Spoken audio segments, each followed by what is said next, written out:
Hi all welcome to football arena. 2-3 ഗോളുകൾക്കാണ് ഇന്ന് നടന്ന മത്സരത്തിൽ ഫ്ലമംഗോ സാന്റോസിനെ പരാജയപ്പെടുത്തിയത്. നെയ്മർ ജൂനിയർ ഈ മത്സരത്തിൽ കളിച്ചിരുന്നു. സാന്റോസിന്റെ ക്യാപ്റ്റൻ അദ്ദേഹമായിരുന്നു. പക്ഷേ നെയ്മറുടെ ക്യാപ്റ്റൻസിക്ക് വലിയ രൂപത്തിലുള്ള വിമർശനങ്ങൾ ലഭിച്ചുകൊണ്ടിരിക്കുന്ന ഒരു സമയമാണ് ഇത്.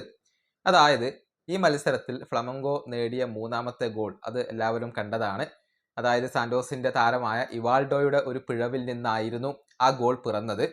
ഒരു മോശം പാസ്സായിരുന്നു അദ്ദേഹത്തിൽ നിന്നും സംഭവിച്ചിരുന്നത്. ആ ഗോൾ വഴങ്ങിയതിന് പിന്നാലെ നെയ്മർ ജൂനിയർ ഇവാൾഡോയോട് വലിയ രൂപത്തിൽ ദേഷ്യപ്പെട്ടിരുന്നു. കളിക്കളത്തിൽ വെച്ചുകൊണ്ട് പരസ്യമായിക്കൊണ്ടാണ് നെയ്മർ ജൂനിയർ അദ്ദേഹത്തോട് ദേഷ്യപ്പെട്ടത്. അതിൻ്റെ വീഡിയോ ദൃശ്യങ്ങളൊക്കെ പുറത്തേക്ക് വരികയും ചെയ്തിട്ടുണ്ട്.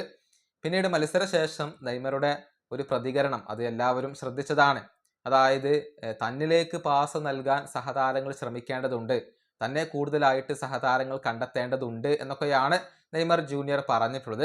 അതായത് ഗോൾ കണ്ടെത്താനുള്ള ഏക മാർഗം താനാണ്, തനിക്കാണ് സഹതാരങ്ങൾ കൂടുതലായിട്ട് പാസ് നൽകേണ്ടത്, പ്രത്യേകിച്ച് ഫൈനൽ തേർഡിൽ പാസ് നൽകേണ്ടത് എന്നൊക്കെയായിരുന്നു നെയ്മർ ജൂനിയർ പറഞ്ഞിരുന്നത്. ഇതൊക്കെ ബ്രസീലിൽ ഇപ്പോൾ വലിയ വിവാദമായിട്ടുണ്ട്. അതായത് ഒരു ക്യാപ്റ്റൻ ഇങ്ങനെയല്ല സംസാരിക്കേണ്ടത്, സഹതാരങ്ങൾക്ക് കുറച്ചൊക്കെ ബഹുമാനം നൽകേണ്ടതുണ്ട്.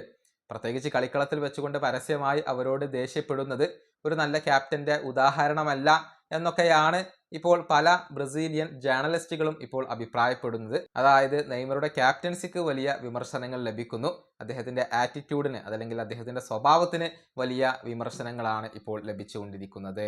ഈ വീഡിയോ അവസാനിപ്പിക്കുന്നു. അടുത്തൊരു വീഡിയോ കാണാം.